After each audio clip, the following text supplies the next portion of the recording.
Y vamos a empezar a... Ya estamos grabando. El tema de hoy es alguna generalidad, vamos a volver, pero vamos a ver ahora alguna generalidad sobre el sistema nervioso desde un punto de vista descriptivo muy amplio.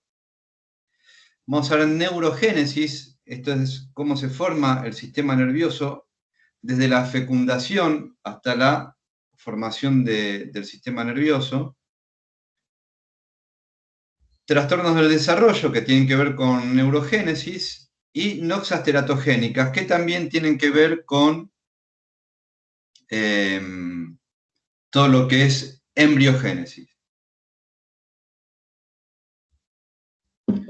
Es un tema que les va a parecer un poquito arduo, hay que verlo, es importante conocerlo.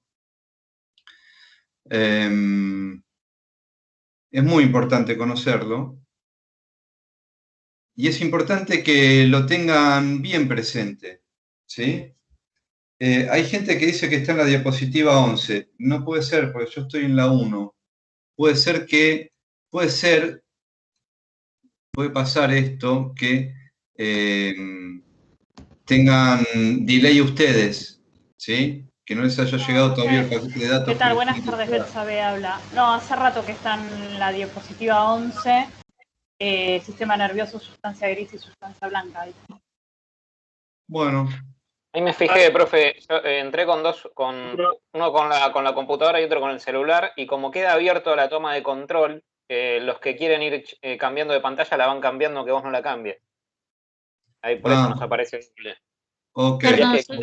Quita el control, o sea, que no tengamos control para cambiar nosotros la diapositiva. Ya está. Está bien. Bueno, ven, esto es lo que yo les estoy diciendo. Lo centralicé, gracias. No sé quién fue el que lo dijo, pero gracias. No estoy acostumbrado a Teams. Bien, creo que ahora no se pueden desplazar, ¿verdad? No, profe, yo, por ejemplo, puedo seguir tomando el control, ¿eh? Bueno, entonces... O sea, tiene que anular el control de la diapositiva. Yo veo la 1, lo que usted está moviendo, porque no estoy moviendo el cursor, pero de última, el que está en otra página, que vaya y ponga... Porque hay una opción de como devolver el control de la pantalla. Sí, ya lo recuperé. Bueno, esto es lo que les digo. Os centralizo todo yo, lo cual tienen que pedir permiso para hablar. Somos 90 hoy, más o menos. La verdad que es bastante engorroso, ¿sí? Simplemente, ahora creo que retomé el control, pero la verdad, nada, no sean caprichosos, ¿qué quieren que les diga? En fin, y aprendan a esperar, qué sé yo. La idea es que todos podamos participar, además. Bueno, entonces, vamos a empezar con sistema nervioso y algunas cosas que quería comentarles que también están en el programa para hoy. Lo que tenemos para hoy, si bien en teoría debería ser un poco más, deberían ser capítulos 2, 3 y parte del capítulo 5 del libro. Fuera de broma, la verdad, si alguien está, bueno, alguien no deja que pueda dar la clase, vamos a empezar de nuevo. Además, todo esto se está grabando, la verdad que parece una pavada, la verdad que me parece una pavada.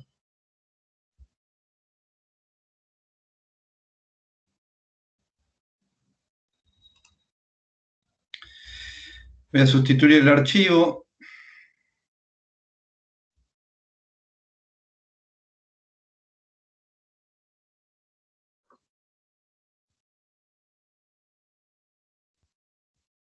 Ahí se ve perfecto, profe. Diapositiva 1 de 36, impecable. Sí, sí. Bueno, ya está. Listo. No se pueden... Nada, esto es, necesito un papá que decida por mí. Es lo que nos pasa hoy, la verdad. Así estamos, con la pandemia, en fin. Tema de reflexión como agentes de salud. Bueno, vamos a ver. De lo que dice el programa, vamos a hacer los módulos 1.2 y 1.3, que corresponden a los capítulos 2 y 3 del libro principal, donde también están incluidos, lo pueden ver en el módulo de la clase de hoy, 2 artículos, uno sobre noxas teratogénicas y el otro sobre neurotransmisión. Vamos a ver un poquito, una pequeña reflexión sobre la interacción entre neuropsicología y neurología, que estuvimos viendo un poco la vez pasada. Es importante que lo tengan presente porque estos son conceptos que no solo se trabajan en cada clase, los vamos a aplicar en cada clase, incluso de manera implícita, ¿sí? Así que yo remarco en las primeras clases algunos conceptos justamente porque eso lo vamos a ver durante todo el año, incluso en la próxima materia, ¿sí? Luego de eso, como les decía, vamos a ver ingeniería del sistema nervioso, todo lo que es neuropsicología del desarrollo y noxas teratogénicas. Conceptos principales: neuropsicología dinámica integral, embriogénesis, noxa teratogénica y plasticidad sináptica. Esto se los voy presentando para que les vaya quedando en la mente y cuando lo vean ya mínimamente sepan que existen estos conceptos. Algunos quizás nunca escucharon hablar de noxa teratogénica o de plasticidad sináptica. Bueno, empiecen a saber que existe, ahora lo vamos a ver. Como saben, como ya les dije la otra vez, a mí me gusta tratarlos como a futuros colegas, no como alumnos. Son alumnos, pero además son futuros colegas. Y la diferencia sutil está en la que a mí me gusta proponer las clases de manera tal de pensarlos a ustedes y de invitarlos a ustedes a que se piensen en la actividad profesional, ¿sí? Por lo cual muchas veces agrego cosas a lo que son los contenidos de la materia, evidentemente contenidos que tienen que ver, pero que los ayudan a orientarse en la clínica o en la práctica profesional, ya sea como psicólogos laborales, institucionales o investigadores o educadores, etcétera, cualquiera de los ámbitos donde nos desplegamos. Entonces me gusta pensarlo desde la práctica profesional, ¿sí? Y como vamos a hablar mucho de clínica, pero vamos a hablar de clínica desde la neuropsicología dinámica integral, teniendo en cuenta que estamos estudiando psicología para ser psicólogos o psicoanalistas. Y por eso me parecía interesante, para empezar con eso, esta frase que están leyendo de Bruno Bonoris, que es un colega psicoanalista e investigador, a quien tengo el gusto de conocer además, y que en esta frase me parece algo interesante porque muchas veces pasa en la práctica con el famoso tema del caso por caso. Bueno, la clínica es soberana, entonces todo depende de lo que pase en la clínica y terminamos guiándonos por el conocimiento de sentido común y no por una lógica científica. Entonces, bueno, la clínica dice esto, está bien, pero para abordar a la clínica tenemos que tener idealmente un basamento teórico importante, porque es desde lo teórico que podamos abordar lo clínico, ¿sí? Por eso esto de no dormirnos en la siestita técnica, ¿sí? Vamos primero al conocimiento y tienen que estudiar mucho. A ver, un psicólogo o un psicoanalista está tratando con personas que tienen un padecer, ¿sí? La responsabilidad es grande. Por lo tanto, hay que estudiar, hay que tener sensibilidad y hay que estudiar mucho, todo el tiempo. En fin, bueno, como hablábamos la otra vez, cuando hablamos de neuropsicología y en particular de neuropsicología dinámica integral, que tiene que ver con todo este concepto transdisciplinario que vemos cómo se fue construyendo, tenemos que tener en cuenta lo biótico, lo psíquico y lo social, lo cognitivo-social, considerando, como veíamos la vez pasada, que estos tres planos no son lo mismo, sí son sincrónicos, que muchas veces se superponen, ocurren al mismo tiempo. Nosotros los diferenciamos, hacemos ese split, ¿por qué? Y para poder estudiarlo un poco mejor, ¿sí?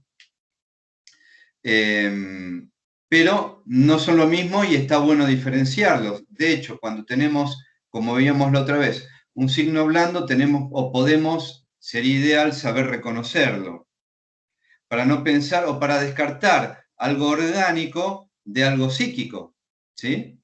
O incluso de algo social. ¿Qué pasa, por ejemplo, si tienen un paciente con cierto nivel educativo y ustedes no lo saben?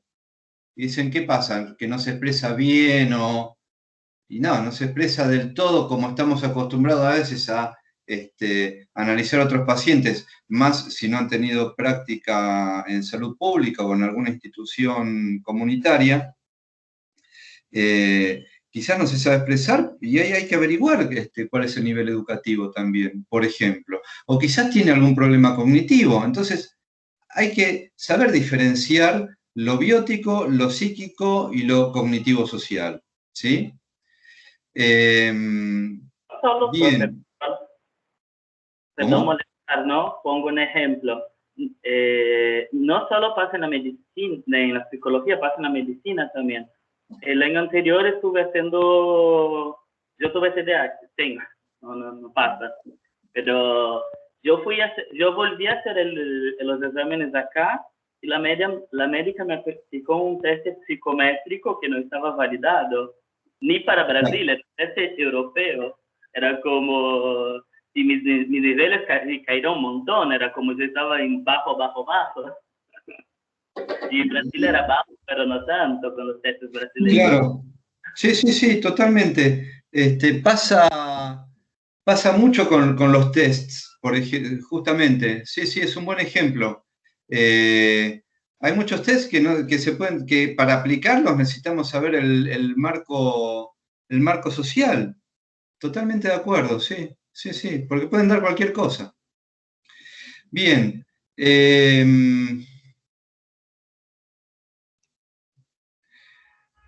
Y para tener en cuenta también, no solo esto, es tener en cuenta la diferenciación entre lo biótico, saber diferenciar y saber despejar si hay un problema de salud orgánico o hay un problema psicosomático o hay un problema de conversivo, ¿sí? Desde el punto de vista de una posición histérica, o si también influye lo social o lo familiar, como siempre. Diferenciar eso, tener en cuenta que el síntoma en la medicina no es lo mismo que el síntoma para la psicología y no es lo mismo que el síntoma para el psicoanálisis, vuelvo a decirlo y lo veremos más adelante. Y también tener en cuenta otra cosa que tiene que ver con el slide que les voy a mostrar ahora, que nosotros hablamos de neuropsicología dinámica integral, no hablamos de neuropsicología, ¿sí? Estaba viendo una propaganda de la Universidad de Flores y, a ver, respeto absolutamente todas las orientaciones, ¿sí? Yo creo que las orientaciones tienen que ver con lo que en sociología se llama afinidades electivas, es decir, de acuerdo a nuestra formación, a nuestras vivencias, nosotros tenemos ciertas afinidades más que otras, ¿sí? A mí me gusta principalmente la sistémica y el psicoanálisis, ¿sí? y me encanta la neuropsicología dinámica integral. Aplico eso. Hay gente que le gusta lo cognitivo-conductual, está buenísimo. Hay gente que le gusta solamente la neuropsicología, hay gente que le gusta solamente el psicoanálisis, está buenísimo. ¿Sí? Depende de las afinidades selectivas y también creo que hay pacientes también para distintos tipos de abordaje terapéutico. Dicho esto, y respeto todos los abordajes, estaba viendo este flyer de la Universidad de Flores que estaba ahora haciendo la publicidad de su maestría en neuropsicología, y me pareció muy interesante esto, la clínica neuropsicológica basada en la evidencia. Me pareció que eso es propio del discurso médico, ¿sí? Y está bien si están pensando en neuropsicología, no si están pensando en neuropsicología en función de psicoanálisis, por ejemplo, ¿sí? Porque, ¿qué es la evidencia? Hablar de evidencia es más del discurso médico, ¿sí? Que del discurso psicológico y psicoanalítico. Por eso es importante tener presente qué es la neuropsicología, qué es la neuropsicología dinámica integral, principalmente ¿por qué? Porque creo yo, la neuropsicología dinámica integral aporta al bagaje de conocimientos que ustedes pueden desplegar en la práctica profesional, pero está bueno tener en cuenta de no hacer pastiche, ¿sí? De tener en cuenta los distintos paradigmas de cómo los podemos ir trayendo algunos conocimientos de cara a paradigma, pero sin hacer mezclas y teniendo en cuenta cuál va a ser nuestra posición. Si yo me voy a parar desde un discurso médico, bueno, está bien, puedo pararme en un discurso médico. Ser consciente de eso, ¿sí? Porque no tiene que ver, esperen un poquito, vamos a ver la dinámica, les voy a contar la dinámica de la clase en general, porque me encanta que participen. Cada tanto, si no levantan la mano, como lo hacen, pero cada tanto vamos a hacer una pausa para pequeñas reflexiones, ¿sí? Así puedo terminar de redondear el concepto. Entonces, ¿qué es la evidencia? ¿Sí? Lo que yo puedo ver orgánicamente si el cuerpo no es el órgano. ¿Está? Pero bueno, a ver, si para mí es la evidencia y es lo que veo, me paro del discurso médico, bueno, está bien. Está bueno estar advertido de eso. ¿Sí? Simplemente eso, estar advertido de en qué paradigma nos vamos a ubicar. Por eso justamente lo comparaba con este pasaje de una intervención de Jacques Lacan, donde muestra también más la diferencia, ¿sí? Entre el conocimiento, el punto de vista médico o psiquiátrico, del punto de vista psicológico más freudiano o lacaniano, ¿sí?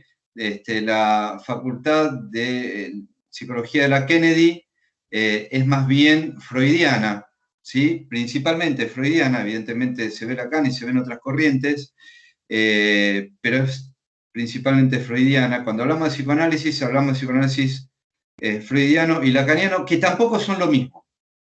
¿Está? Yo se los voy diciendo, ustedes ya lo verán más adelante. Quizás nadie se los dice, pero son totalmente diferentes, ¿sí? Hay una palabra, un concepto bastante de moda, que es bastante de moda entre los que investigan por lo menos, y entre los que googlean en Wikipedia, que es desambiguar, ¿sí? ¿Esto qué quiere decir? Hay términos que tienen diferentes significados, ¿sí? Esto se llama polisemia, ¿sí? Y un mismo concepto para Freud puede ser diferente que para Lacan, que incluso para un cognitivo conductual como Bandura, ¿sí? Hoy vamos a hablar de Bandura, un tipo muy interesante. Entonces, tengamos presente, cuando hablamos de neuropsicología, también nos podemos parar desde un punto de vista casi psiquiátrico, más del lado de la medicina o más del lado del psicoanálisis. Todo depende. Bien. alguna... y antes de abrir un mini debate, les quería compartir también este párrafo de un libro muy lindo de un médico portugués. El error de Descartes es el libro, Damasio es el autor. Dice, la distinción entre padecimientos cerebrales o mentales y problemas neurológicos, psicológicos o psiquiátricos es una desafortunada herencia cultural que atraviesa la sociedad y la medicina. Refleja una fundamental ignorancia de la relación entre cerebro y mente. Las enfermedades del cerebro se consideran una tragedia que afecta a personas que no pueden ser culpadas por ellas, en tanto que los males de la mente, especialmente los que afectan a las emociones y la conducta, se califican de inconveniencias sociales y de ellos se responsabiliza bastante a los afectados. Se culpa a los enfermos por sus fallas de carácter, por sus defectuosas modulaciones emocionales y así sucesivamente. Se supone que el obstáculo primordial es la falta de fuerza de voluntad. Este párrafo dice 10.000 millones de cosas, da para hablar un montón, porque habla de la interdisciplina, principalmente al principio del párrafo, habla de la responsabilidad subjetiva, habla de cómo muchas veces se cree que depende de la voluntad, como si no dependiera también del inconsciente, ¿sí? Si ustedes quieren ejercer como psicólogos o psicoanalistas y no tienen en cuenta el inconsciente, no sé cómo van a ejercer. Les digo en serio, así Profe, sean cognitivo-conductuales. hay una parte de la película Joker. Momento que no abrí el momento para el debate. Perdón. Dale, porque había gente antes, ¿sí? Bien, entonces, todo esto se los propongo, después lo van a ver en el... esto va a quedar grabado y lo pueden recorrer nuevamente, ¿sí? Pero está como para problematizar lo que realmente vale la pena que se problematice, tiene que ver para un poquito cerrar todo lo que vimos en la primera clase, ¿sí? Que es las confluencias y diferencias, ¿sí? Entre lo biótico, lo psicológico y lo cognitivo-social. ¿Está? Bien, 5 minutitos nada más para opiniones o debate. Profe, yo había hablado esto del slide de flores. Creo que va por la idea, porque hay las terapias de tercera ola en la cognitiva. Hay una terapia que se llama terapia basada en evidencia. Y creo que flores, la UFLO, perdón, es más cognitiva. Creo que va por ahí. Sí, claro. Sí, va por ahí, sí, totalmente, sí. O por la escuela que está planteada, ¿no? Está planteada en Sí, claro, sí.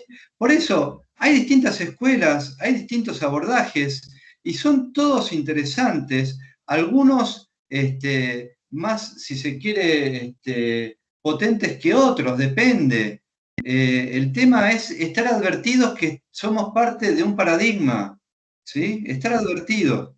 ¿Está?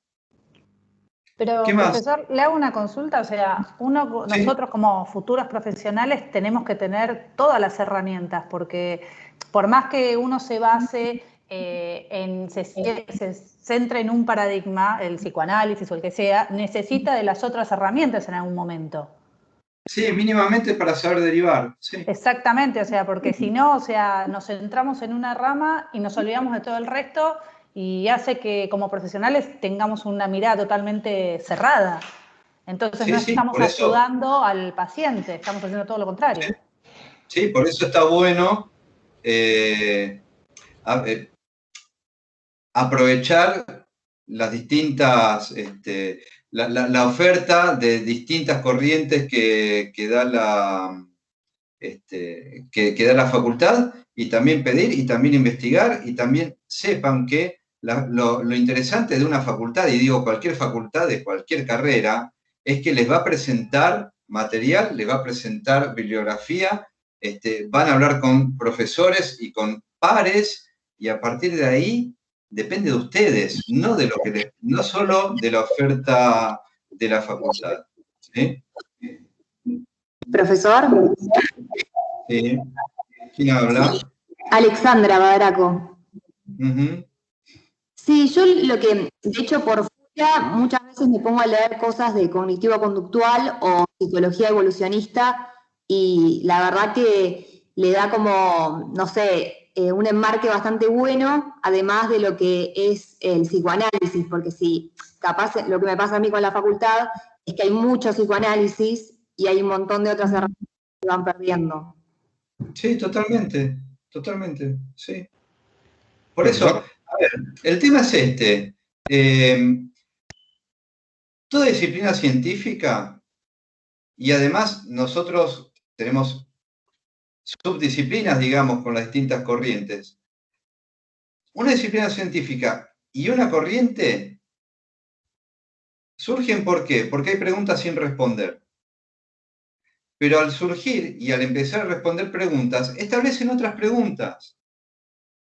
¿Esto qué quiere decir? Que siempre van a ensanchar un límite, pero es un límite de lo imposible, es un límite a partir del cual no se puede responder, por lo cual surge otra corriente u otra disciplina, ¿sí? Estoy viendo una frase de Joker, sí, totalmente. La peor parte de tener una enfermedad mental es que la gente espera que te comportes como si no la tuvieras. Sí, totalmente. Hola, buenas tardes, profesor. Betsabe, mi nombre. Creo que ahí Betsabe, no sé si me escucha bien. Sí. Lo que creo que no debemos olvidarnos, me parece que dentro de los conceptos también, es que, bueno, aquellos que ya cursamos biopsicología, son los principios básicos de la bioética también. El principio de no maleficencia, el de beneficencia, el de autonomía. Creo que eso también siempre está bueno tenerlo en cuenta y a lo largo de toda la carrera. Sí, totalmente de acuerdo, sí, totalmente. Profe, perdón. Gabriela habla. Que no haya intervenido, por favor. Perdón, Gabriela habla. Sí. Pensaba cuando leía esta frase que usted puso que me parece que hoy en día quizás hay un poco más de conciencia de lo que son las afecciones emocionales o psíquicas, en diferencia a lo que son lo que tiene que ver con la biología, ¿no? ¿Cuántas veces nos encontramos por ahí con que uno se siente mal o una persona que está angustiada o alguien que tiene realmente un problema psicológico y la primera respuesta que le dicen o lo primero que le dicen es, bueno, pero ponete bien, dale arriba, es como si fuese algo controlable? Hoy en día es como que hay un poco más de a poco se va tomando más en cuenta también lo que son las afecciones emocionales, psíquicas y demás, pero muy de a poco. Y además hay un concepto que ponemos, y está bueno poner en juego cada día en la práctica profesional, que es el inconsciente, ¿no? O sea, saber no sabido, ¿sí? Bien, ¿alguien más que quería decir algo? Me parece faltaba Eugenia, que puso la frase, no sé si... No, era eso, que puede haber una causa biótica, pero la causa psicoanalítica a veces no es evidente, no está dentro de lo imaginario, de la imagen, y sin embargo está ahí y es con lo que muchos vamos a tener que trabajar. Así que por eso me parece, a mí me conmueve esa frase de Joker, sí, que refiere a eso, ¿no? La peor parte de tener una enfermedad mental es que la gente espera que te comportes como si no la tuvieras, porque no es evidente, sin embargo está ahí. Tal cual, sí. Perdón. La reflexión. Y habla de lo social también. Sí, claro, a eso, ¿qué tal? Diego Rehabla. ¿Qué tal, profe? Justamente eso que decía usted, linkeando lo que decía Gaby, María Eugenia y todo, lo social y lo cultural. El tema, me llama mucha atención acá la frase de Damasio que dice que se culpa a los enfermos por sus fallas de carácter, por sus defectuosas modulaciones emocionales y demás. Y creo que hoy en día que se vive una cultura de lo positivo, de lo que esas frases motivadoras de que sí, dale para adelante, vos podés, todo eso hoy por hoy no está ayudando, creo que es más. Yo de hecho estoy leyendo un libro que se llama Sonríe o muere, que es de Barbara Ehrenreich, de una norteamericana, habla sobre la trampa de la felicidad y habla mucho de la salud y lo que afecta en la cultura esto de ya el exceso de positivismo. Sí, hay dos filósofos. A ver, hay algo interesante que incluso tiene que ver con lo que es el inconsciente. Ya vamos a ir terminando este pequeño bloque para pasar al otro, pero bueno, me parece piola también que participemos y nos enganchemos la mayor cantidad de gente posible.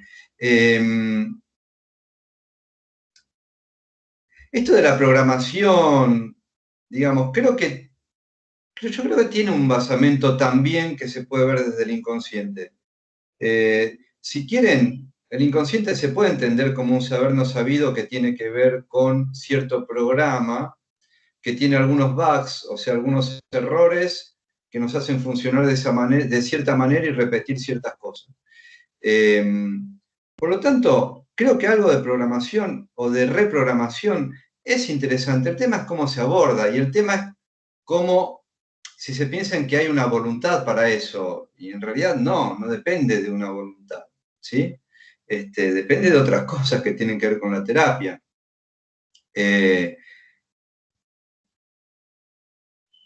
Bueno, con un montón de cosas que tienen que ver con la posición del analista, inclusive.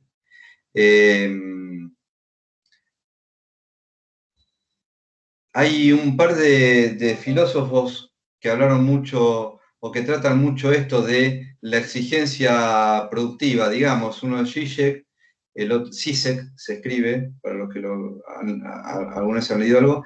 El otro es un filósofo coreano, Byung-Chul Han, siempre me es difícil pronunciarlo, que ha escrito un montón sobre esto también, es uno de los pocos filósofos que problematiza lo filosófico, lo social, lo psicológico y lo tecnológico. Realmente es un tipo interesante. A mí no me parece que quiere abarcar demasiado y pierde un poco de profundidad, pero es el único que se animó, o de los pocos que se animan a hacer eso. Y la verdad, bueno, en Argentina también hay gente que el mismo, sí. Bueno, gente, terminamos el modulito biopsicosocial, neuropsicología dinámica integral y pasamos a lo biológico. ¿Ustedes se creían que esto iba a ser así nomás? No. ¿Puedo hacer una consulta rápida? Muy rápida. Sí, perdón, mi nombre es Nicole. Se escucha poco. Yo estaba tocando y me parece que todos desconectados. No te escuchamos. ¿No?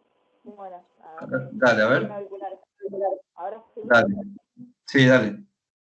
Yo hago Zoom. ¿Todo el mundo ve que yo hago Zoom? O sea, si yo hago esto ahora, porque recién estaba metiendo mano y creo que usted dijo que alguien estaba moviendo y soy yo porque estoy desde el celular, pero no entiendo bien si todos están viendo si yo paso diapositiva, etcétera. Estamos en la diapositiva 9. Pero si yo toco no pasa nada, ¿no? No pasa nada, porque yo tengo el control. Listo, perfecto. Listo. Dictatorial, stalinista, fascista. Bien. Vamos a la parte bio, de lo biopsicosocial que estuvimos problematizando hace un rato. Vamos a ver todo lo que es neurogénesis, o sea, vamos a hablar primero, embriogénesis es cómo se forma el embrión, ¿sí? Desde la fecundación, o sea, desde que se juntan un espermatozoide y un óvulo, hasta que se empieza a formar el embrión y posteriormente el feto, ¿sí? ¿Qué vamos a enfocar de embriogénesis? Vamos a enfocar lo que tiene que ver con la neurogénesis, o sea, cómo es el desarrollo del sistema nervioso, ¿sí? El desarrollo embrionario del sistema nervioso. A mí me parece que, como vamos a empezar a nombrar algunas partes del sistema nervioso en embriogénesis, me parece importante que veamos al principio alguna cosa meramente descriptiva del sistema nervioso. Se supone que ya lo vieron, pero yo supongo también que a muchos les pasa el síndrome Lucy de la película que hablábamos la clase pasada.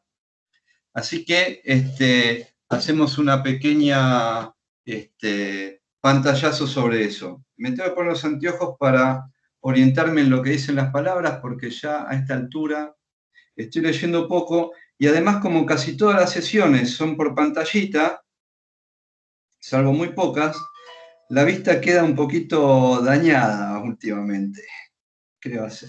Bueno.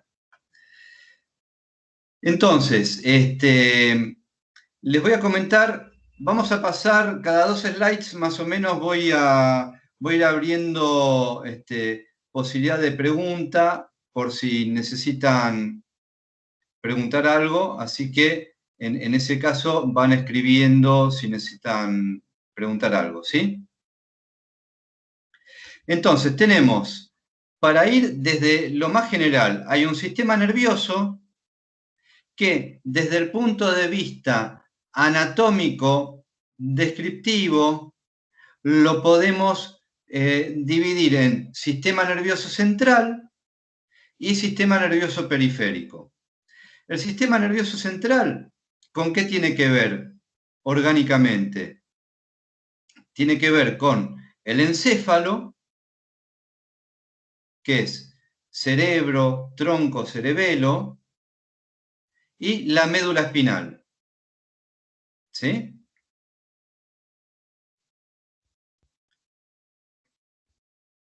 Cerebro, cerebelo, mesencéfalo, protuberancia y bulbo, que tienen que ver con el tronco, son los componentes de lo que se llama encéfalo. Ahora lo vamos a ver, van a tener dibujito. Y tenemos también la médula espinal. Todo esto corresponde a lo que se da a llamar el sistema nervioso central. Entonces, cuando hablemos, por ejemplo, de corteza, vamos a referirnos a una parte del cerebro, ¿sí? O sea, del sistema nervioso central. ¿Está? Y luego tenemos el sistema nervioso periférico, que está compuesto por nervios y ganglios. Ya vamos a ver lo que son los ganglios. No son los mismos del sistema inmune, que se inflaman cuando uno tiene una infección. Sistema nervioso periférico, que está compuesto por ganglios y nervios que salen, por decirlo de alguna manera, o llegan de la médula espinal y del tronco. ¿Sí? De ese sistema nervioso periférico vamos a considerar ciertos nervios que tienen que ver con las funciones motoras, es decir, del movimiento que inervan músculos, tanto voluntarios como involuntarios, y ciertos nervios que tienen que ver con lo sensoperceptivo, ¿sí? Tacto, vista, olfato, gusto y la propiocepción, o sea, por ejemplo, y lo que es la percepción interna a nuestros órganos. O la posición, ¿sí? Que no es consciente, pero a veces concientizamos lo que es una postura, por ejemplo, ¿sí? Cuando hablamos de ese tipo de inervación nerviosa, ya les voy incorporando palabras, estamos hablando del sistema nervioso periférico, o sea, de fibras que inervan músculos, tanto voluntarios como involuntarios, y reciben información del medio o del propio organismo. Y también, cuando hablamos del sistema nervioso periférico, apaguen los micrófonos, por favor. Estamos hablando de sistema nervioso autónomo. El sistema nervioso autónomo está compuesto por fibras nerviosas que salen o llegan a la médula y al tronco e inervan distintos órganos para las funciones fisiológicas. Cuando hablamos de sistema nervioso periférico autónomo, hablamos de sistema simpático y sistema parasimpático.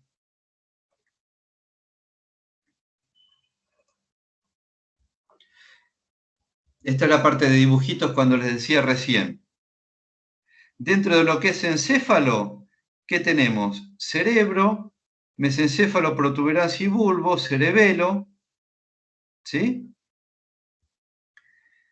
O sea, todo lo que es encéfalo, cerebro, cerebelo, tronco y luego la médula espinal, ¿sí? Toda esta región es la región que está protegida por el cráneo y toda la médula está protegida y parte del tronco está protegida por el raquis o columna vertebral, ¿sí? Luego vamos a ver las subdivisiones. Este es un corte, se llama sagital.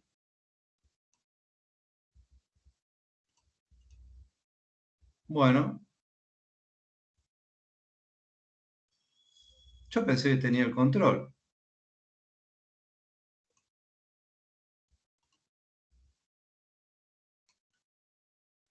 Vamos de vuelta.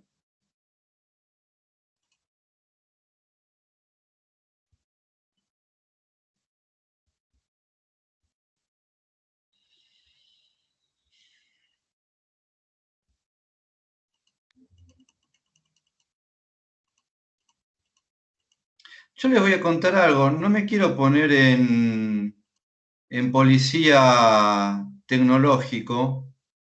Me encanta la tecnología. La actividad en una aplicación queda registrada en algo que llaman logs, ¿sí? Y no es para paranoiquear ni nada, ni para ponerme en vigilante, pero la verdad, si hay alguien que pone el micrófono, saca el micrófono, se mete en la presentación, etcétera, no está dejando dar la clase, todo eso queda registrado, así que no le conviene, realmente. La verdad que no le conviene. Bueno, ¿pueden ver la diapositiva 10 en este momento? Sí, profe, se ve. Sí. Sí, profe, se ve bien. Okay. Sí, se ve. Ok, entonces les estaba diciendo, después vamos a hablar de lo que son los cortes también, las visiones, ¿sí? Porque es importante que lo tengan presente. Si yo me pongo verticalmente y hago un corte, se llama sagital. Sagital viene de sagita, que en latín es espada.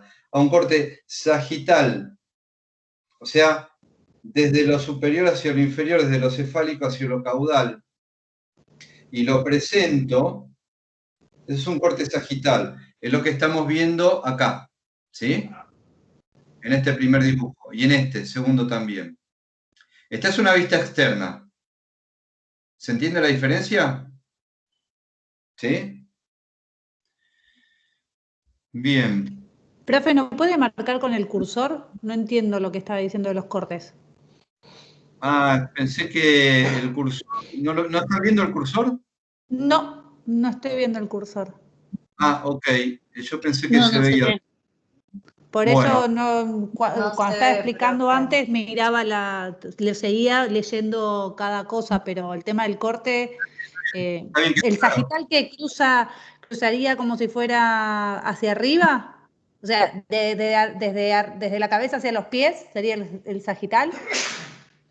Sí, exactamente. No estoy viendo el cursor de PowerPoint acá. Veo mi flecha, pero ustedes no la ven. Está todo bien. Cuando me refiero al primer dibujo, la primera ilustración de la izquierda y a la ilustración central, esos son cortes sagitales, ¿sí? Cefalocaudales, ¿sí? Esto es una vista externa, ¿sí? Eso lo vamos a ver dentro de un rato también. Perfecto, gracias, profesor. No, todo bien. Bien.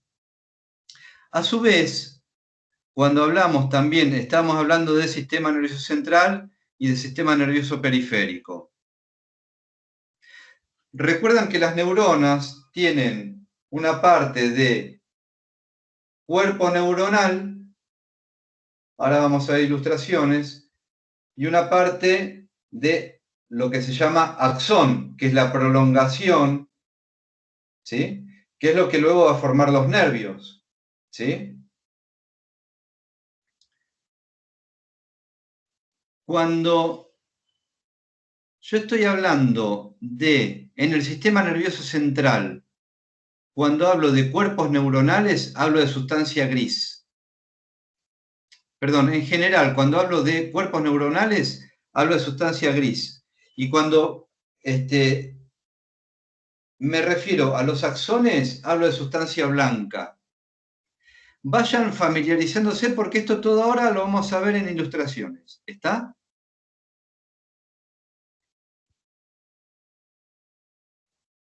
Todo lo que son cuerpos neuronales, y esto se ve en los preparados histológicos. Todo lo que es cuerpos neuronales se presenta como zonas más oscuras y por eso se las llama sustancia gris. ¿Sí? Y todo lo que son los axones, que tienen por la vaina de mielina mucho componente lipídico, se presenta como sustancia blanca. ¿Sí? Son los axones. En el sistema nervioso central, todo lo que es encéfalo y médula, cuando hablamos de sustancia gris, vamos a hablar de núcleos. En cambio, en el sistema nervioso periférico se van a llamar ganglios. Y la sustancia blanca, en el sistema nervioso central, se va a llamar haz o tracto, y en el sistema nervioso periférico se va a llamar nervios.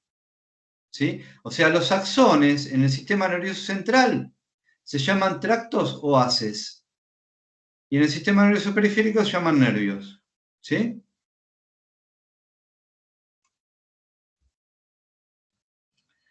Por ejemplo, esto es una vista de la médula, ¿sí? Con un corte horizontal, ¿sí? Esta está dispuesta, esto es lo cefálico, o sea, lo superior, esto es lo caudal, lo inferior. Acá, ¿qué pueden ver? Esto es sustancia gris, esto es repaso de bio. Esto es sustancia gris, o sea, cuerpos neuronales. Esto es sustancia blanca, o sea, axones, ¿sí? Haces, que cuando van saliendo las raíces raquídeas para formar los nervios periféricos, acá hay un ganglio, ¿sí? Esto es sustancia gris, si lo cortaran. Profe, perdón, no te muestra sus puntos, yo no sé dónde está apuntando. Ah, tienen razón. Profe, y se ve muy chiquito también. Muy chiquito. No se llega a diferenciar. Ok, bueno. Perdón, ya lo pasaron en grande en el grupo de WhatsApp. Se ve perfecto en el grupo de WhatsApp. Bueno, perfecto. Está bueno que vayan viendo diferentes alternativas. Tienen también, luego esto queda grabado, así que pueden volver a eso. Realmente,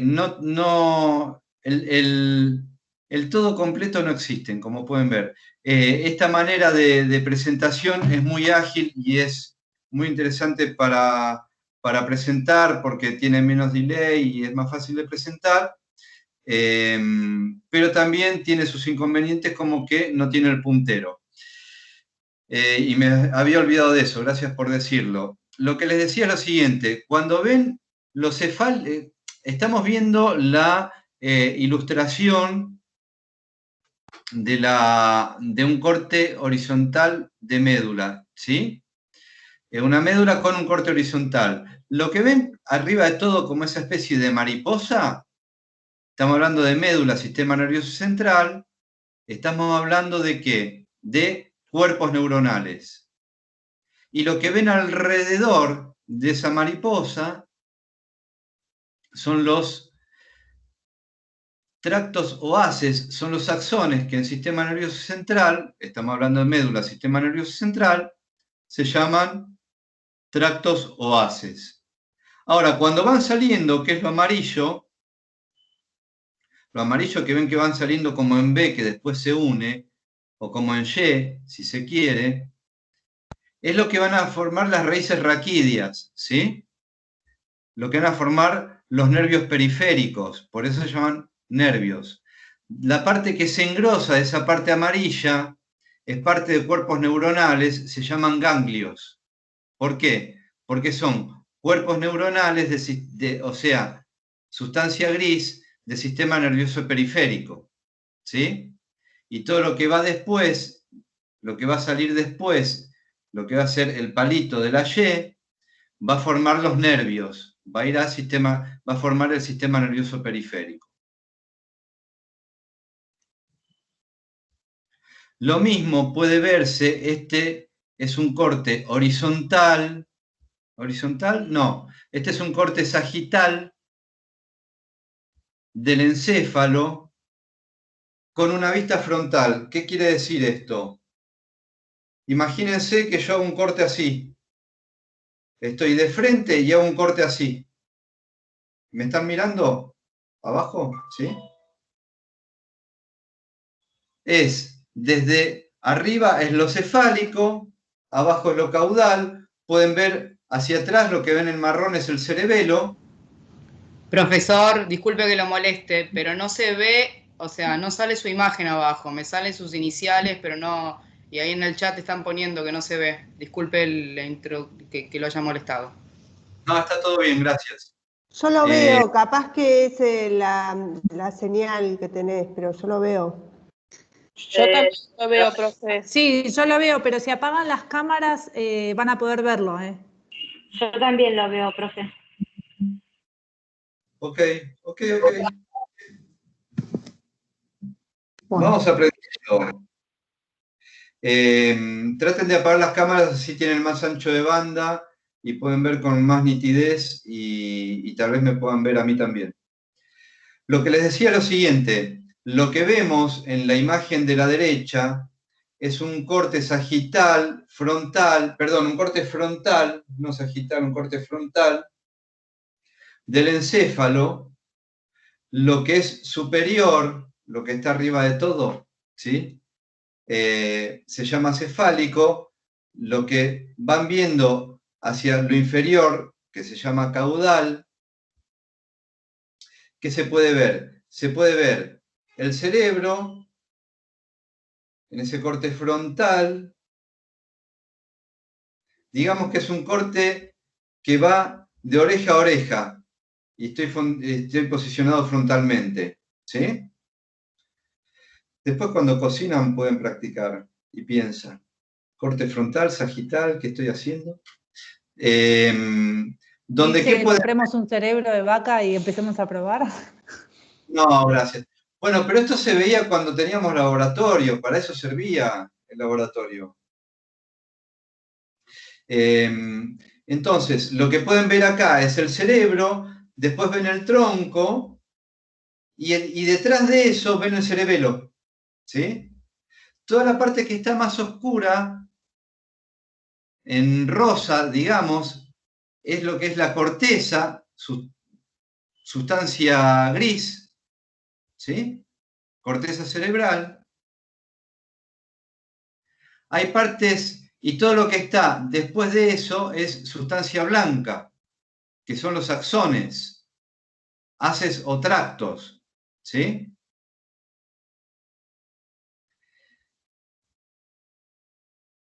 Y lo que ven un poco grisado en el espesor de la sustancia blanca es también sustancia gris, ¿sí?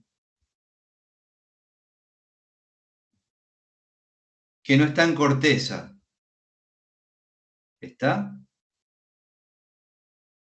Y que son núcleos también, ¿sí? De sustancia gris, cuerpos neuronales. ¿Está? Lo vamos a seguir viendo a esto, lo estamos presentando.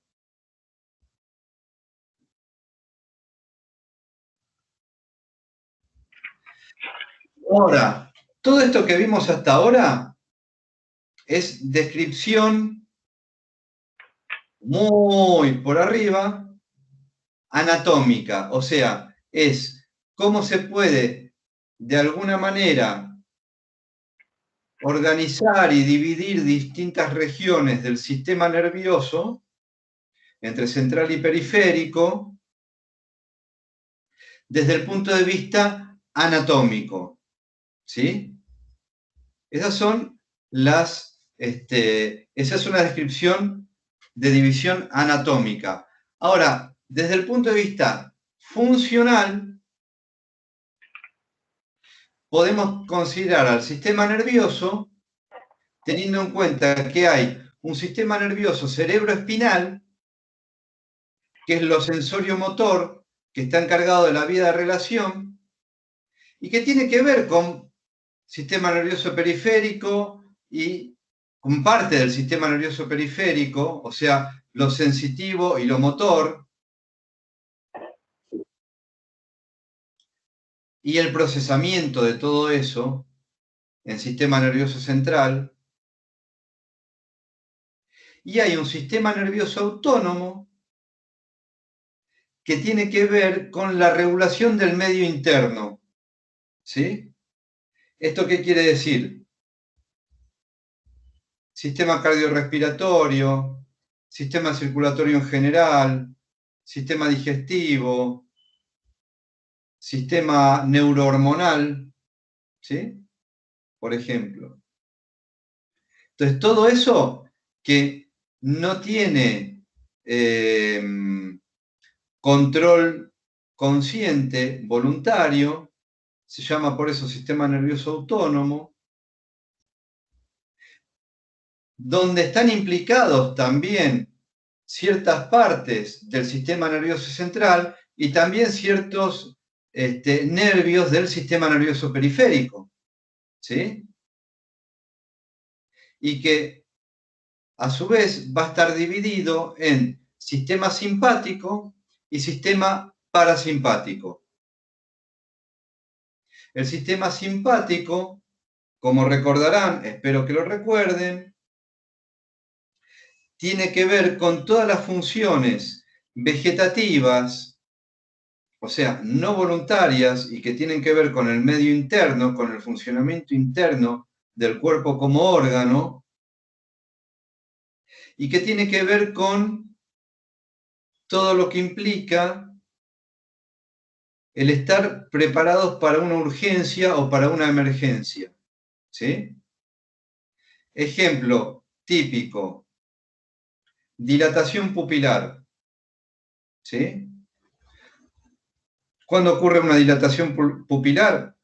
O cuando baja la iluminación del ambiente porque hay una reacción autónoma para captar más luz, o cuando están en un examen oral, ¿sí? Donde también hay una respuesta vegetativa que es captar más información del medio, ¿sí? O sea que si yo estoy tomando oral presencial, veo que hay dilatación pupilar y hay un montón de dilatación pupilar, o está muy nervioso o estudió muy poco, digamos. Bueno, es un chiste para ilustrar de alguna manera. Sistema parasimpático. Entonces, sistema simpático, termino de decirlo, tiene que ver con esto de la preparación para la urgencia, ¿sí? Entonces, todo el organismo se va, veo los comentarios ahí, todo el organismo se va a preparar para una acción. ¿Qué quiere decir esto? La típica que se ve en los manuales, que es preparación para la huida o preparación para el peligro. Pero bueno, en la vida cotidiana también ocurre. Está bien que esto lo venimos trayendo ontogenéticamente, ¿sí?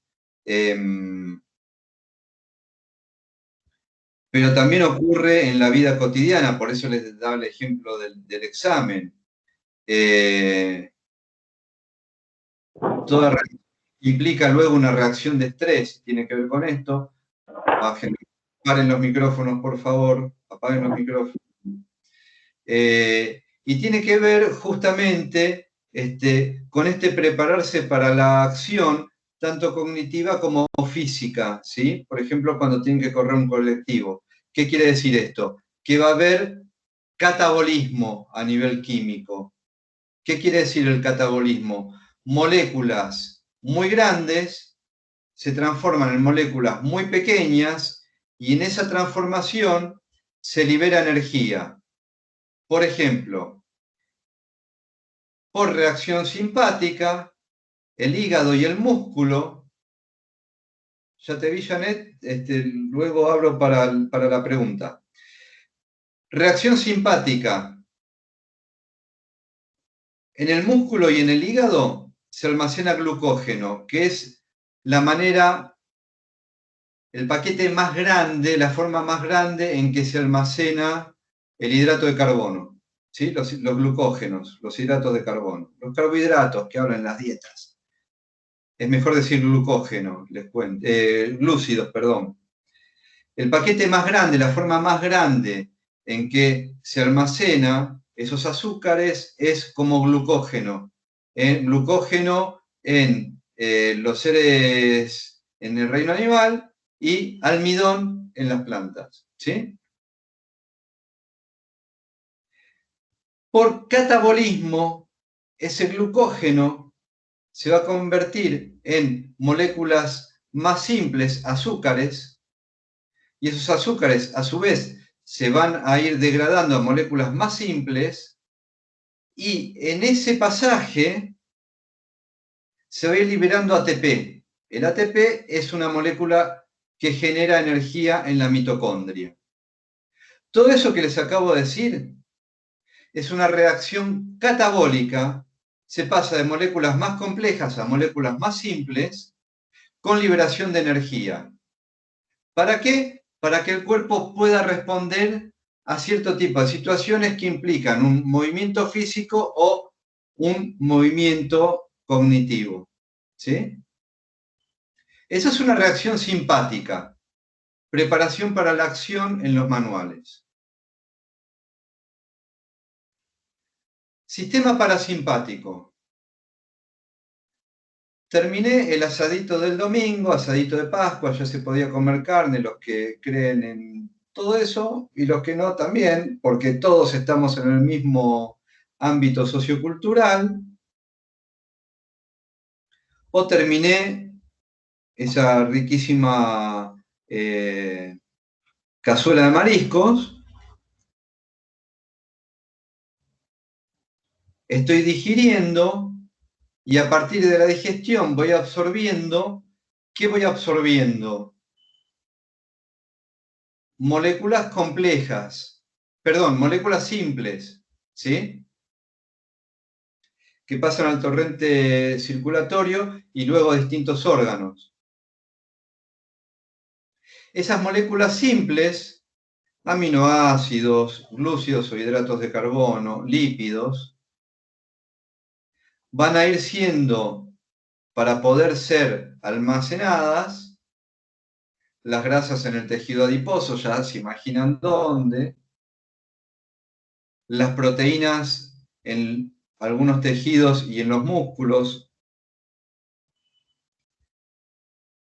los glúcidos principalmente en hígado y músculo, entre otros tejidos.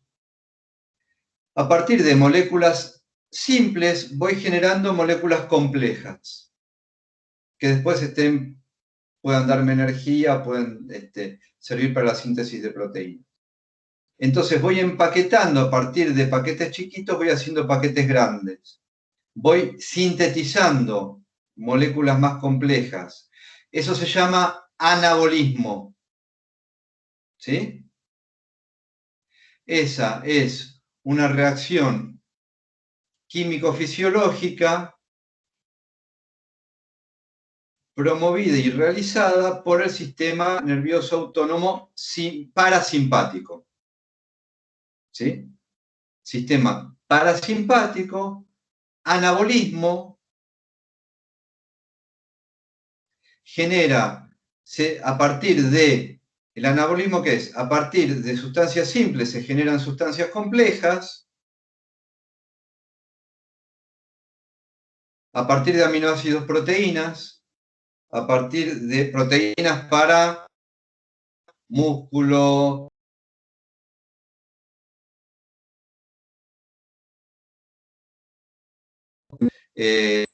a partir de lípidos, moléculas más complejas como triglicéridos, pero a partir de triglicéridos, moléculas más complejas como lípidos,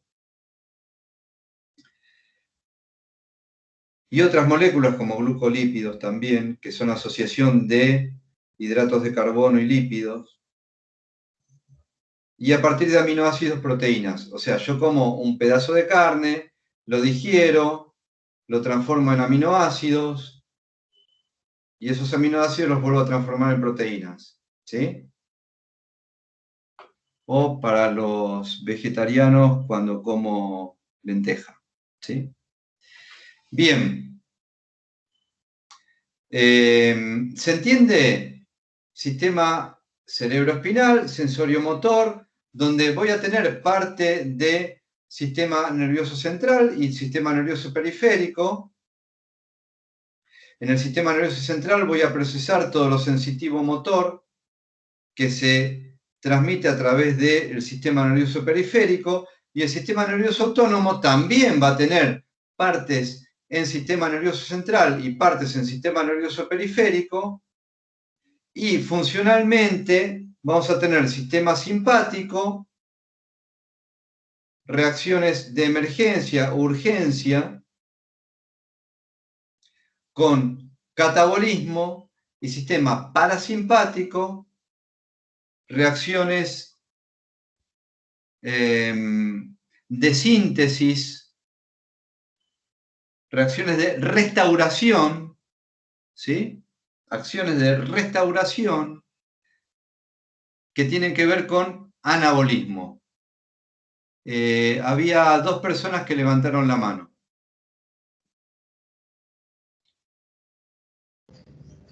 Profe, sí, en mi caso era para tirar un ejemplo para que usted me dijera si estaba equivocada o no con respecto a la explicación que dio. Creo que entendí el concepto, y en lo que es el sistema nervioso autónomo, que se divide en sistema simpático y parasimpático, un ejemplo común, rutinario, puede ser: sistema simpático, me preparo para la acción, para correr, para hacer ejercicios. Y el parasimpático lo que hace es, la palabra que dijo recién, la restauración de esa energía que gasté mientras corría. ¿Puede ser válido ese ejemplo? Sí, sí, está perfecto, sí, sí, sí, sí. Sí, yo no quería abundar en ese ejemplo porque es el más conocido, pero está bien, está perfecto, sí, sí, es eso.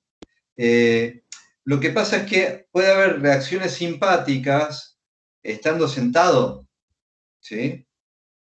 Por ejemplo, eso era lo que iba a decir yo, disculpe, que en bio nos habían dado el ejemplo clásico de, por ejemplo, ahora en la virtualidad, cuando estás esperando que inicie el examen y te ponen el contador y estás súper ansioso y demás. Y ahí actúa el simpático, y después cuando termina es cuando el parasimpático baja todo ese nivel de ansiedad que nos daba la explicación que la persona que padece de ansiedad, el sistema parasimpático le cuesta volver a la homeostasis, por así decirlo. Exacto, exacto. Gracias a Catalina y a Janet. Muchas gracias. Y Catalina, dijiste una palabra que viene muy oportunamente, que es homeostasis. Cuando hablamos de homeostasis, la van a ver en el libro, la van a ver en los artículos también. Homeostasis tiene que ver con el equilibrio dinámico, ¿sí? Todo equilibrio es dinámico, ¿está? Y nunca es perfecto, ¿sí? Entonces, cuando hablamos de homeostasis, hay una gran descarga simpática, una gran descarga de adrenalina y noradrenalina, los principales neurotransmisores en las reacciones de estrés, por ejemplo, con mucho catabolismo, con gran gasto de energía, con pérdida de algunos nutrientes para producir energía. Entonces luego vienen las reacciones parasimpáticas de restauración para recuperar eso a partir del descanso y la alimentación, para mantener esa homeostasis. Si se quiere, salen a correr, pierden agua y minerales, ¿sí? ¿Qué tienen que tratar de hacer? O tomar una bebida isotónica, o tomar agua y comer fruta y algo salado también, para recuperar hidratos de carbono y sales, además de recuperar agua, ¿sí? Y mantener la homeostasis, el equilibrio homeostático, es decir, el volumen de líquidos y la cantidad de iones presentes en los líquidos del organismo, ¿sí? Bien, estamos bastante lentos, pero yo prefiero ir en las primeras clases lento y que todos estos conceptos les vayan quedando, porque los conceptos de las primeras 3 clases los vamos a ir usando hasta la última clase de psicoficio, ¿sí? Entonces, prefiero que vayamos lentito ahora. Vamos a llegar igual al programa y va fijándose más el concepto, ¿sí? Bien, entonces, esto es un poco lo que sería un resumen, si vamos viendo de vuelta la división anatómica, para que lo vayan integrando con todo lo que venimos hablando recién. Tenemos un sistema nervioso central que tiene que ver con toda la parte que damos en llamar encéfalo y con la médula espinal. Cuando hablamos de encéfalo, esto grábenselo porque esto después no lo voy a repetir, ¿está? Cuando hablamos de encéfalo, y después lo van a ver en las ilustraciones también, pero cuando hablamos de encéfalo, hablamos de cerebro, cerebelo, tronco, que está dividido en mesencéfalo, protuberancia y bulbo o bulbo raquídeo. Cuando hable de protuberancia, voy a hablar de protuberancia y no voy a explicar qué es, porque lo vamos a ver ahora. Lo mismo cuando hable de bulbo o cuando diga tronco. ¿Está? Cuando hablamos de médula, la médula está formada por neuronas. Las neuronas están formadas por cuerpos neuronales y axones. Esto se los digo porque una vez tomé un examen, hoy le contaba a Iris, una vez tomé un examen y con mi colega que estaba tomando examen, le preguntamos a alguien que estaba un poco con mucha dilatación pupilar, o sea, con mucha midriasis. Bueno, háblame de médula espinal, le digo. Y me dice, bueno, la médula espinal es un fluido. ¿Cómo un fluido? ¿Qué es? ¿Cómo un fluido? Hay que tener mucha imaginación para incluso imaginarte que es un fluido. Ahora, está formada por neuronas. Médula espinal, ¿está? Nada, quedó para la anécdota interna, pero no puedo dejar de recordarlo cuando hablo de médula espinal. La médula espinal está formada por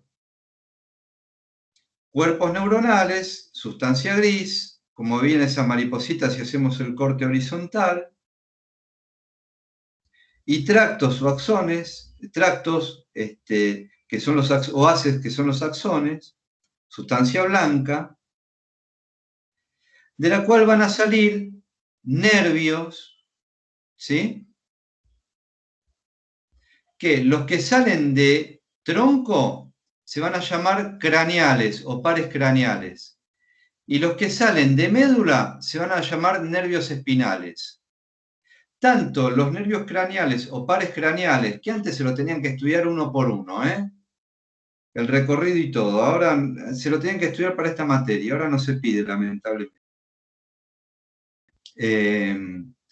Los pares craneales y los nervios espinales forman el sistema nervioso periférico, ¿sí? Que, y acá no está puesto, puede ser autónomo, sensorial o motor, ¿sí? Está lo autónomo dentro de lo motor, pero bueno, son interpretaciones. Catalina. Perdón, profe, consulta. ¿Nervios espinales es igual que pares raquídeos? Porque, o no, o es diferente. No, por eso, Okay. está bien. Por eso es lo que te decía. Todos los axones que salen del tronco encefálico, lo que vieron como mesencéfalo, protuberancia y bulbo, voy a volver rápido. Los axones que salen de acá, de esta zona, ¿sí? Son los pares craneales, los 12 pares craneales, ¿sí? Perdón, no se ve dónde señala. Perdón, sí, es cierto, gracias, perdón. Gracias por decirlo. Lo que está naranjita, mesencéfalo, protuberancia y bulbo, ¿sí? Profe, ¿los 12 pares craneales no salen del tronco? Sí, mesencéfalo, protuberancia y bulbo. El tronco está formado por mesencéfalo, protuberancia y bulbo. ¿Sí? Profe, hola, Javier. Es lo que ven, espera, es lo que ven en la ilustración de la derecha, abajo de todo dice tronco encefálico, ¿sí? Voy a volver al otro tipo de presentación, así queda el cursor. Después, en la clase que viene. Entonces, eso es lo que ven en la ilustración. Mesencéfalo, protuberancia y bulbo, lo que ven a la izquierda de todo, en este esquema, ¿sí? Los nervios que salen del tronco, mesencéfalo, protuberancia y bulbo, son los 12 pares craneales, ¿sí? Facial, vago, hipogloso, etc. ¿Sí? Trigémino, seguro que lo conocen, cuando van al dentista. Y los que salen de médula son los nervios espinales, ¿sí? ¿Está claro? Pregunta de recién.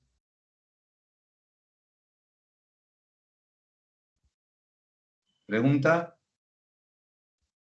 Bueno. Vamos a hacer un par de slides más y vamos a ir a un breve recreo, ¿sí? En esta ilustración, lo que van a estar viendo es algo muy esquemático de lo que es, desde el punto de vista neuroanatómico, el sistema nervioso autónomo. Lo que ven a la izquierda, ¿qué es? Encéfalo y médula espinal con prolongaciones, que son nervios, ¿sí? A la izquierda, ¿qué está? Hay nervios con esos nuditos que ven ahí, que son los ganglios, o sea, cuerpos neuronales, sustancia gris. Ganglios son, como decíamos, sustancia gris el sistema nervioso periférico.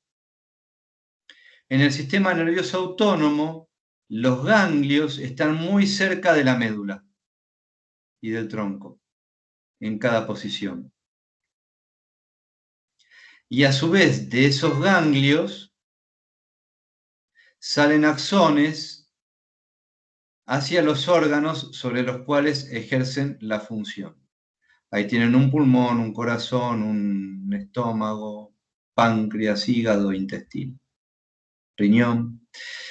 En el sistema nervioso simpático, los ganglios están cerca del sistema nervioso central, ¿sí? En cambio, en el autónomo, los ganglios están cerca de los órganos sobre los cuales ejercen la acción.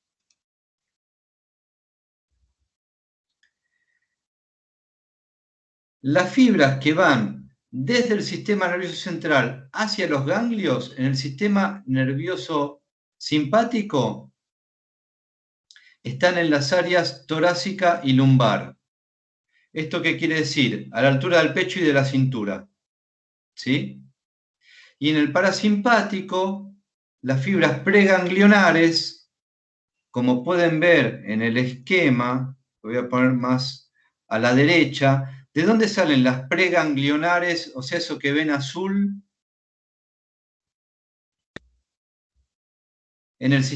Hacia la derecha, en el sistema parasimpático. Sale a nivel cefálico, o sea, arriba de todo, y a nivel caudal, abajo de todo, o sea, a nivel sacro. ¿Sí?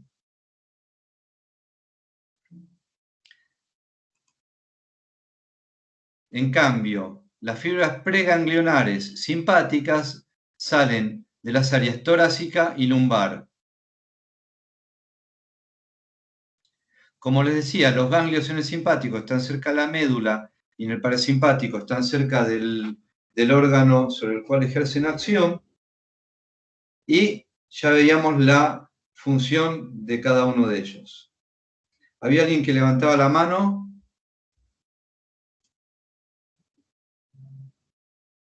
Bueno, antes de ir al corte, vamos a ir con los cortes o vistas. Esto es lo que les decía. Cuando estamos hablando de plano sagital, es lo que ven ahí, ¿sí? Es un corte que yo hago como si estuviera, un corte de arriba hacia abajo, como si yo estuviera de costado, ¿sí? Cuando hago un corte frontal, es también cefalocaudal, pero estoy de frente, plano frontal. Y un corte transversal u horizontal es lo que ven ahí, ¿sí? Si yo estoy ubicado en posición de pie, un corte sagital podría, por la cintura, ¿sí?, cortar el cuerpo en dos, un corte transversal, perdón. Podría cortar el cuerpo en dos, ¿sí? Y entonces quedarían las piernas abajo y el tronco y el resto por arriba, ¿sí? Esto es importante que lo sepan porque vamos a ver ilustraciones con distintos tipos de cortes y si alguna vez tienen la oportunidad de ver algún diagnóstico por imágenes, está bueno que sepan cuál es el corte sagital, frontal y transversal u horizontal, ¿sí? Entonces, el plano sagital divide al cuerpo en mitad izquierda y derecha, el plano frontal divide al cuerpo, un corte frontal divide al cuerpo en anterior o ventral y posterior o dorsal, y el transversal u horizontal en mitades superior o inferior. ¿Está claro esto? Sí, profe, está claro. Sí, profe, perfecto. Sí, profesor. Sí, muy claro, profe. Sí, de 10. Ok. ¿Alguna duda? Pueden mejor ponerse colorado en este momento y no verde en el examen, como solemos decir. Bien, ¿Y esto qué era? Ah, esto era lo de los ejes. Teniendo en cuenta esos mismos planos, ¿sí? Si yo hago la intersección, digamos, entre el plano sagital y el frontal, estoy hablando de un eje céfalo-caudal o cráneo-caudal, ¿sí? Si estoy hablando de un eje en el plano transversal, estoy hablando de un eje antero-posterior, ¿sí? Recuerden que dividía el plano transversal, el cuerpo, el plano frontal en anterior y posterior, ¿sí? Y si hablo de eje en el plano frontal, puedo hablar de eje izquierda-derecha, por ejemplo. En general se habla de esa manera, ¿sí? Látero-lateral, ¿sí? ¿Queda claro? ¿Sí? ¿Queda claro? Sí, capaz Sí, lo profe. que se confundió, profe, es que dijo que era transversal el eje antero-posterior. Capaz, no sé, yo porque está... Que dijo que el eje frontal, el corte frontal era eje antero-posterior y después se corrigió y dijo que era transversal. Por las dudas le aviso si alguno escuchó mal. Está, gracias. Bien. Antes de ir a embriogénesis, vamos a hacer un recreo de 10 minutos. 20:30 nos volvemos a encontrar. ¿Les parece? Voy a dejar de grabar y voy a volver a grabar. Buenísimo. Profe, antes de irnos, ¿le puedo hacer una pregunta que me quedó a medias? Sí, claro. Cuando usted dijo médula, nervios espinales, ¿hacia dónde se dirige? Me quedé ahí. Los nervios espinales depende. Si es, recordá, a ver, voy a retroceder un segundo. Depende si ves lo funcional. Si ves lo funcional, los nervios espinales van a la parte micrófono. Son nervios que, a ver, uno dice salen o entran. ¿Qué más? ¿sí? ¿Vos decís el que me mandaste por mail? Micrófono, gente. La neuropsicología y el enfoque neuropsicología. Alguien que está hablando y encima está hablando de un tema fuera de la clase. Te decía, cuando hablamos de sistema, por eso extraño las clases presenciales, che. Sí. Cuando hablamos de sistema nervioso central y sistema nervioso periférico, hablamos de médula y hablamos de nervios que salen o llegan a la médula, ¿sí? Sí. Lo que ven en azul, ¿sí? Esos nervios salen o llegan a la médula si inervan, por ejemplo, una articulación o la piel, ¿sí? Son nervios sensoriales periféricos. Si inervan, salen de la médula y van a un músculo, son nervios motores. Perfecto. Si van a un órgano, son nervios simpáticos o parasimpáticos. Todos son nervios espinales. Perfecto. Depende si tenemos la división, si lo vemos desde el punto de vista anatómico o si lo vemos desde el punto de vista funcional. ¿Se entiende? Sí. Gracias, profe. Okay. Perfecto. Gracias. Bueno, creo que se entendió bastante, ¿no? Me parece, no sé. Sí, profe. Sí, profe. Lo último de los planos y los cortes es como medio complejo de unirlo, pero bueno, es un tema de nombres, de aprenderse bien los nombres, creo, nada más. Es un tema de nombres, justamente. Es un tema de nombres, leerlo, verlo y ya está. No entraña realmente mucha dificultad. No, porque el tema es que mezcla un plano con un corte. Entonces, está ahí bien, está lo complejo. Genial, genial. Cuando hablo de plano, hablo de corte, es lo mismo. ¿Sí? Plano y corte es lo mismo. Una cosa es plano con corte y otra cosa es eje. ¿Sí? Perfecto. Sí, sí. Bien. Bueno, y en realidad vamos a hablar de planos cortes, ¿sí? Cuando hablamos de eje es la dirección del plano corte, ¿sí? Bien, 20:30 estoy volviendo a dar clase. ¿Está? Nos vemos, gente. Perfecto, profe. Hasta luego.